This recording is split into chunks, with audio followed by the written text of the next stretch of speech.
చక్కగా చిన్నగా cute family ఉందనుకోండి, 1 కేజీ క్యాబేజీ పెద్దది తెచ్చుకోకండి. చక్కగా ఇలా చిన్న చిన్నవి మూడో రెండో తెచ్చుకోండి మీ అవసరాన్ని బట్టి. ఒకటి వాడుకున్న తర్వాత ఇంకొకటి వాడుకోవచ్చు. ప్లస్ లేతగా కూడా ఉంటాయి క్యాబేజీలు, రుచిగా కూడా ఉంటాయి ముదిరిపోయిన దానికన్నా కూడా.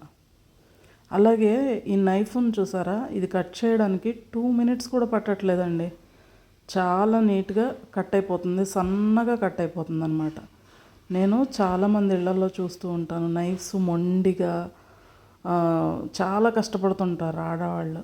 కానీ ఆఫీసులకు వెళ్ళే వాళ్ళైనా ఇంట్లో ఉన్న వాళ్ళైనా ఆ పని అక్కడికి చకచకా అవ్వాలంటే నైఫ్స్ కూడా కరెక్ట్గా ఉండాలి. నాకు ఎక్కడికి వెళ్ళినా చక్కగా మంచిగా ఏదైనా కనిపిస్తే మాత్రం ఖచ్చితంగా కొనుక్కుంటాను. దీనివల్ల మనం చాలా తొందరగా పని చేసుకోవచ్చు, సుఖపడతాం కూడా.